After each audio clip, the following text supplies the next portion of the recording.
علی بھائی اگلا سوال ہے، بعض ملحدین کی جانب سے یہ دعویٰ کیا جاتا ہے کہ قرآن حکیم انتہائی کنفیوزڈ کتاب ہے، نعوذ باللہ من ذالک، نعوذ باللہ. اور عموماً ان کی جانب سے یہ اعتراض کیا جاتا ہے کہ شیطان کو تو سجدے کا حکم ہی نہ تھا، حکم تو صرف فرشتوں کو تھا، اور اگر شیطان بھی فرشتوں میں داخل ہے تو فرشتے تو ویسے ہی اللہ کے حکم کی نافرمانی نہیں کرتے، تو پھر شیطان کیسے بغاوت کر سکتا ہے؟ قرآن حکیم میں اس واضح تضاد کی کیا جسٹیفیکیشن دی جا سکتی ہے؟ دیکھیں اس طرح کے کئی تضادات آپ کو بظاہر نظر آئیں گے، وہ تضادات نہیں ہوتے. میں نے پہلے بھی بتایا کہ قرآن ایک پوری ڈاکٹرن ہے. اس کو آپ دنیاوی ایک مثال سے سمجھیں.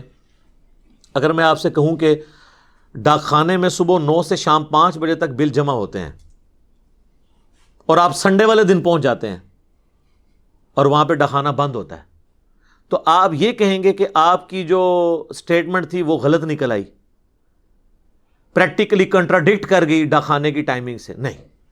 میں آپ سے کہوں گا کہ بھائی آپ سنڈے کو گئے ہیں، یہ انڈرسٹوڈ تھا کہ میں سنڈے کی بات نہیں کر رہا تھا، میں ورکنگ ڈیز کی بات کر رہا تھا. ایسا ہی ہوتا ہے نا.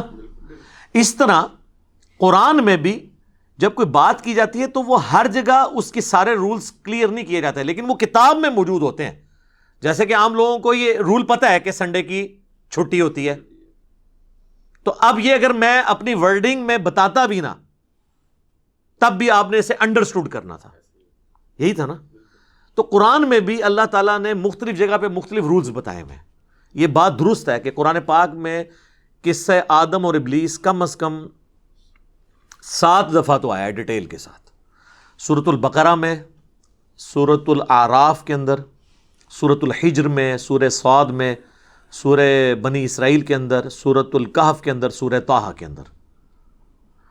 ان میں سے 6 جگہ پہ یہی ہے کہ اللہ تعالیٰ نے حکم دیا فرشتوں کو تو سب کے سب سجدے میں گر پڑے سوائے ابلیس کے. اس نے تکبر کیا اور گمراہوں میں شامل ہو گیا، کافروں میں شامل ہو گیا. لیکن ایک جگہ ساتھ آیا ہے، کان من الجن ففسق عن امر ربہ، وہ ہے سورۃ الکہف کی آیت نمبر 50. وہ جن تھا اس لیے اس نے اپنے رب کی نافرمانی کی. باقی 6 جگہ فرشتوں کے اندر ہی اللہ نے اسے شمار کیا ہے، اس لیے کہ میرے بھائی 50 کی کلاس میں اگر 49 میل سٹوڈنٹ ہوں اور ایک فیمیل سٹوڈنٹ ہو، اور کلاس کا ریپریزنٹیٹو سی آر اگر یہ کہے کہ بوائز سٹینڈ اپ، تو اس کا یہ مطلب نہیں ہوتا کہ وہ گرل جو ہے اس نے نہیں کھڑا ہونا اس کے استقبال کے اندر. وہ انڈرسٹوڈ ہوتا ہے کہ وہ بھی شامل ہے ایز اے اسٹوڈنٹ. لیکن اسے کہتے ہیں تغلیب کا قاعدہ، غالب کا قاعدہ. غالب اکثریت کس کی ہے؟ قرآن میں آپ اکثر چیزیں دیکھیں گے، احکامات بھی مرد والے سیغوں سے آئے ہیں اکثر جگہ، لیکن اس میں عورتیں بھی شامل ہوتی ہیں. مرد کے سیغے کے ساتھ خطاب ہو رہا ہوتا ہے، کیونکہ لٹریچر میں اسی طریقے سے معاملات لے کے چلے جاتے ہیں. آپ کئی عورتوں کی شاعری دیکھیں تو وہ مردانہ لینگویج میں ہوتی ہے، اور بعض اوقات جو مرد ہیں وہ نعت لکھ رہے ہوتے ہیں اور وہ اپنے آپ کو عورتوں والی لینگویج میں یوز کر لیتے ہیں. وہ اس لیے کرتے ہیں، وہ اپنے آپ کو کم تر شو کرنے کے لیے تصغیر کا قاعدہ استعمال کرتے ہیں. میں تے منگتی ہاں، وہ کہتے ہیں یہ منگتا کہوں گا تو وہ ذرا کم گراوٹ ہے، منگتی کہاں تے اور تھلے گراوٹ ہے. وہ اتنے ایک ذہن ہے نا کہ عورت جیڑی ہے بہت تھلے ہے، ہم اس ذہن کو نہیں مانتے. ایک علیحدہ سے ایک ٹاپک ہے، لیکن عموماً جب بات کرتے ہیں تو وہ مردانہ لینگویج میں بات ہو رہی ہوتی ہے. اس طرح قرآن بھی جب بات کرتا ہے نا، فرشتوں کو حکم ہوا تو فرشتوں کے ساتھ اس وقت وہ شیطان بھی تھا تو اس کو حکم تھا. اور اس سے بڑی بات آپ بس اتنی آیت تو لیتے ہیں، اس سے آگے بھی تو پڑھیں. یعنی یہ ڈیٹیل سے واقعہ اگر آپ دیکھیں تو سورۃ الاعراف کے اندر آیا ہے، آیت نمبر 11 سے آنورڈ. وَلَقَدْ خَلَقْنَاكُمْ ثُمَّ صَوَّرْنَاكُمْ ثُمَّ قُلْنَا لِلْمَلَائِكَةِ اسْجُدُوا لِآدَمَ.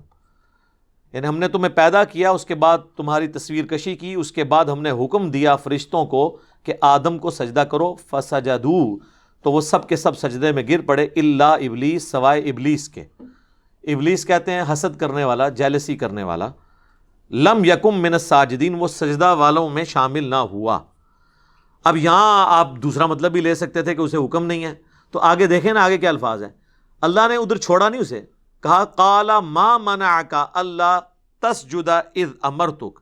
اے ابلیس تجھے کس چیز نے منع کیا کہ جب میں نے تجھے حکم دیا تھا سجدے کا تو تو نے سجدہ نہیں کیا؟ تو یہاں وہ جواب ہونا چاہیے تھا ملحدین والا کہ یا اللہ تو نے مجھے تو حکم نہیں دیا، تو نے تو فرشتوں کا ہے، میں تو جن ہاں۔ یہاں پہ یہی ہوتا ہے نا یار، ویسے مولویوں سے تو شیطان بھی بہتر ہے اس حوالے سے۔ آپ مولویوں سے بات کریں نا، بات کرتے کرتے آپ کو لفظ غلط بول دینا، آئی نہیں، اگر آپ کہہ دینا کہ جی میں فلاں عالم کی بات نہیں، بیٹا عالم نہیں ہوتا، عالم ہوتا ہے۔ حالانکہ وہ بیچارہ اس لیے وہ عالم ہی بول رہا ہوتا ہے، وہ عالم کہہ دیتا، کوئی فرق نہیں پڑتا۔ یہاں دیکھیں شیطان نے یہ حرکت نہیں کی ہے، جب اللہ نے کہا تجھے کس چیز نے منع کیا، تو مولوی ہوتا تو کہتا ہے یا اللہ تو نے تو فرشتوں کو حکم دیا، میں تو جینا۔ اس کو سمجھ تھی کہ میں بھی اس میں شامل ہوں۔ کہا قال انا خیر من، میں اس سے بہتر ہوں۔ تو اس کا جسٹیفیکیشن دینا اپنی نافرمانی کی یہ چیز ثابت کرتا ہے کہ وہ وہی سمجھ رہا تھا کہ میں بھی اس میں شامل ہوں۔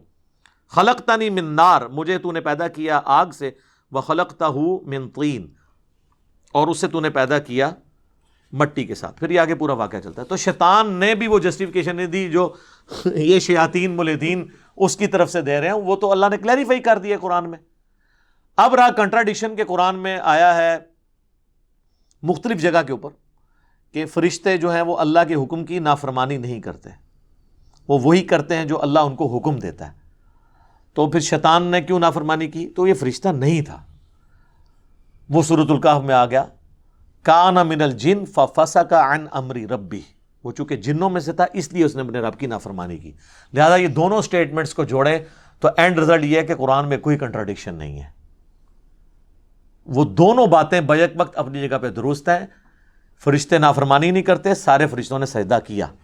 شیطان چونکہ جن تھا، اور دو ہی مخلوقات ہیں جنہیں اللہ نے آزادی دی ہے، جن اور انس، وما خلقت الجن والانس الا لیعبدون، جنوں اور انسانوں کو اللہ نے اختیار دیا ہے اور وہ اپنی مرضی ایگزیکیوٹ کرتے ہیں، فرشتے اپنی مرضی ایگزیکیوٹ کر ہی نہیں سکتے۔ تو چونکہ وہ جن تھا اس لیے اس قسم کے کئی کنٹراڈکشن آپ کو قرآن سے یہ لوگ دکھائیں گے، اس لیے کہ آپ قرآن آپ نے کبھی پڑھا ہی نہیں، قرآن پورا ٹوٹیلٹی میں پڑھو۔ بڑا ایک مشہور ہے اعتراض، آپ کو اکثر ہماری تو یہاں اتوار کی مجلس میں ہر دوسری تیسری مجلس میں یہ سوال ہوتا ہے، جی وہ جو سورۃ البقرہ میں آیا کہ یہودی عیسائی بھی جنت میں چلے جائیں گے، تو یہ کیسے پاسبل ہو گیا جبکہ نبی علیہ السلام کا انہوں نے انکار کیا ہے؟ اور صحیح مسلم میں حدیث ہے کہ نبی علیہ السلام نے فرمایا جس یہودی عیسائی نے میرے بارے میں سن لیا، مجھ پہ ایمان نہ لایا، وہ جہنم میں جائے گا۔ تو ہم کہتے ہیں میرے بھائی ذرا سورۃ البقرہ پڑھ بھی تو لو۔ وہ رزلٹ یہ نکالتے ہیں کہ ایمان بالرسالت ضروری نہیں، عقیدہ توحید اور آخرت کافی ہے۔ تو یہ سورۃ البقرہ کی آیت نمبر جو ہے 62 ہے، آپ یہ پڑھ کے تو دیکھیں تو آپ کو پتہ چل جائے گا کہ یہ تو بات اس طریقے سے ہے ہی نہیں جیسے آپ سمجھنے کی کوشش کر رہے ہیں، اور یہ پوری ڈاکٹرن آپ کو کلیئر کرنی ہوگی۔ ان الذین آمنوا والذین ہادوا، بے شک جو ایمان لے کر آئے اور جو یہودی ہیں، والنصارى، اور جو نصرانی ہیں، والصابئین، اور جو صابی ہیں، اس سے مراد ستارہ پرست نہیں ہے، یہ دین ابراہیمی کی ایک شکل تھی۔ من آمن باللہ، جو ایمان لے آئے اللہ پر، والیوم الآخر، اور آخرت کے دن کے اوپر، وعمل صالحا، اور نیک اعمال کر لے، فلہم اجرہم عند ربہم، تو اس کے رب کے پاس اس کے لیے اجر ہے، ولا خوف علیہم ولا ہم یحزنون، قیامت والے دن نہ اسے کوئی خوف ہوگا نہ کوئی غم۔ تو کہتے ہیں دیکھیں اس میں آیا کہ اللہ پر ایمان اور آخرت پہ ایمان کافی ہے، بس رسولوں پہ ایمان تو کہیں ذکر نہیں۔ سر مجھے یہ بتائیں کہ یہودی کون ہوتا ہے، جو اللہ اور آخرت کو مانے یا حضرت موسیٰ کو بھی مانے؟ موسیٰ علیہ السلام کو بھی مانے، تو ایمان برسالت تو اس میں شامل ہے۔ نصارہ کون ہوتے ہیں؟ جو حضرت عیسیٰ کو بھی مانے۔ صابی کون ہے؟ جو حضرت ابراہیم علیہ السلام کو بھی مانے۔ ایمان والے کون ہیں؟ جو محمد رسول اللہ کو بھی مانے، باقی پیغمبروں کو مانے۔ تو یہ ان الفاظ کے اندر موجود ہے، یہ انبیاء کے نسبتوں کی وجہ سے ان کے یہ نام ہے، تو ایمان برسالت تو اس میں موجود ہے۔ وہ کہتے ہیں جی یہ تو پھر اس کا تو مطلب یہ ہے کہ پھر آج کی ڈیٹ میں بھی کوئی یہودی عیسائی ہے وہ چلا جائے گا، جی اس صورت میں جائے گا جب نبی علیہ السلام پہ ایمان لے آئے۔ وہ کہتے ہیں یہ تو اس میں نہیں لکھا۔ تو سر اس میں نہیں لکھا، لیکن یہ بات جہاں سے 5ویں رکوع سے سٹارٹ ہوئی ہے وہاں تو پہلی بات ہی ایمان برسالت کی ہوئی ہے۔ ایمان برسالت کو اللہ نے ایمان باللہ اور ایمان بالیوم الآخرہ سے پہلے ذکر کر دیا ہے، اس کو پرائورٹی دی ہے، اور وہ یہ جہاں پہ بنی اسرائیل کے اوپر مقدمہ قائم کیا اللہ نے سٹارٹ ہی میں، وہیں پہ اللہ تعالیٰ نے اس بات کا ذکر کر دیا۔ وَآمِنُوا بِمَا أَنزَلْتُ مُصَدِّقًا لِمَا مَعَكُمْ، یہ آیت نمبر 41، یعنی 20 آیات پیچھے۔ ایمان لاؤ اس پر جو ہم نے تمہارے ساتھ اس وقت نازل کیا ہے معکم ولا تکونوا اول کافر بہ، اور اس قرآن کے اول منکر اور نبی الاسلام کے اول منکر تم تو نہ بنو یہودیو، ولا تشتروا بآیاتی ثمنا قلیلا، اور چند ٹکوں کے عوض، دنیا کی منفعت کے عوض میری آیات کو مت بیچ دو، وإیایا فاتقون، اور مجھی سے ڈرو۔ اللہ تعالیٰ ہمارا یہودیو تمہاری کتابوں میں تو حضور کی پریڈکشن موجود تھی، تم تو پہلے کافر نہ بنو، تو ایمان بالرسالت پہلے آ گیا، تو انڈرسٹوڈ ہے یہ، جس طرح سنڈے کی چھٹی انڈرسٹوڈ ہے۔ اس سے بھی بڑھ کے چھٹا پارا جو سٹارٹ ہوتا ہے سورۃ النساء، اس میں تو اللہ تعالیٰ نے واضح کر دیا ہے جو ایک نبی کا بھی انکار کر دے وہ پکا کافر ہے، ٹھیک ہے، چاہے وہ اللہ کو مانتا بھی ہو۔ تو قرآن کی یہ آیت نہیں آپ نے لینی ہے، وہ ٹوٹیلٹی میں بتا دے گا۔ ان الذین یکفرون باللہ، جو لوگ بے شک کفر کرتے ہیں اللہ کے ساتھ، ورسولی، اس کے رسولوں کے ساتھ، ویریدون، اور یہ چاہتے ہیں، ان یفرقوا بین اللہ ورسولی، کہ ایمان لانے میں اللہ اور اس کے رسولوں میں فرق کرتے ہیں، ویقولون، اور وہ کہتے ہیں، نؤمن ببعض، ہم بعض پہ تو ایمان لائیں گے، ونکفر ببعض، اور بعض کو چھوڑ دیں گے، ان کا کفر کریں گے بلکہ، ویریدون ان یتخذوا بین ذلک سبیلا، اور وہ درمیان کا راستہ نکالنے کی کوشش کرتے ہیں۔ یہودی کہتے تھے ہم سارے بنی اسرائیل کے پیغمبروں کو مانتے ہیں سوائے عیسیٰ ابن مریم کے اور محمد رسول اللہ کے صلی اللہ علیہ وآلہ وسلم۔ عیسائی کہتے ہیں ہم سارے پیغمبروں کو مانتے ہیں انکلوڈنگ حضرت عیسیٰ ابن مریم سوائے محمد رسول اللہ کے۔ تو اللہ نے فرمایا جس نے یہ اپنی مرضی کی نا، چاہے وہ اللہ پہ ایمان بھی لاتا ہوا، اولئک ھم الکافرون حقا، ایسے لوگ کٹر کافر ہیں، وَأَعْتَدْنَا لِلْكَافِرِينَ عَذَابًا مُهِينًا، اور ایسے کافروں کے لیے ذلیل و خوار کر دینے والا عذاب ہے۔ تو سورۃ النساء یہ بتا رہی ہے کہ کوئی اللہ کو مان بھی لے، رسولوں کو بھی مان لے، کسی ایک رسول کا بھی انکار کر دے، وہ کافر ہو جائے گا۔ اب وہ آیت پڑھیں کہ بے شک جو ایمان لائے، چاہے وہ یہودی ہوئے یا نصرانی ہوئے یا صابی ہوئے، جو اللہ پر اور یوم آخرت پہ ایمان لے آئے، ان کو کوئی خوف اور غم نہیں ہوگا۔ مراد یہ کہ وہ انبیاء کو بھی مانتے ہوں، ٹھیک ہے۔ تب اچھا اگلی پھکی ہے کہ اس میں تو پھر کئی اور چیزیں ہیں جن کا ذکر نہیں ہے۔ فرشتوں پہ ایمان، حالانکہ پورا قرآن فرشتوں پہ ایمان کی بھی بات کر رہا ہے، وہ تو اس میں ذکر کوئی نہیں ہے، تو کیا فرشتوں کا کفر کرنے والا بچ جائے گا؟ تو سر سورۃ البقرہ میں آیا کہ جو حضرت جبرائیل کے ساتھ دشمنی کرتا ہے نا، اللہ کی اس کے ساتھ دشمنی ہے۔ ایک فرشتے کا بھی کوئی انکار کرتا ہے وہ بھی کافر ہے، کتابوں کا انکار کرتا ہے وہ بھی کافر ہے۔ تو ہمیں تو یہی بتایا گیا لا نفرق بین احد من رسلی، ہم ایمان لانے میں کسی رسول میں فرق نہیں کرتے۔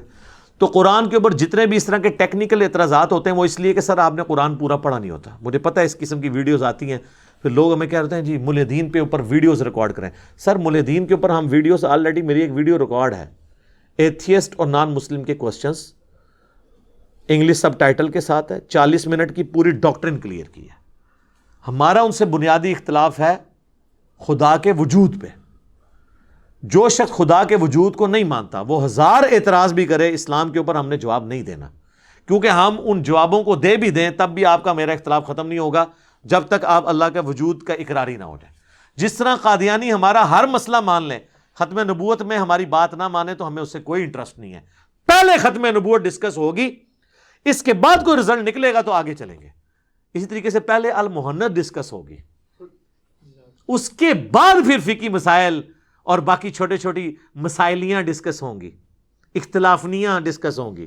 جب بڑا اختلاف ہی سیٹل نہیں ہو رہا تو چھوٹے اختلاف کے اوپر تو ٹائم ضائع کرنے والی بات ہے۔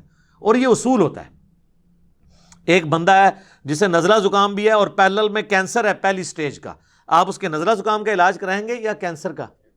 اس لیے کہ وہ دوسری سٹیج میں نہ چلا جائے۔ تو عقیدے کا کینسر ہو جسے، اسے رفع الیدین کرنے یا نہ کرنے کا نزلہ زکام، آمین اونچی کہنے یا آہستہ کہنے کا نزلہ زکام، اس کے اوپر ڈسکشن کرنی چاہیے؟ نہیں۔ جب عقیدے کا اختلاف ہے تو باقی چیزیں چھوٹی ہیں۔ تو یہ ہم ساتھ ساتھ تھوڑے معاملات کو کلیئر بھی کر دیتے ہیں تاکہ آپ کو ان معاملات میں آسانی ہو جائے۔ ٹھیک ہو گیا جی؟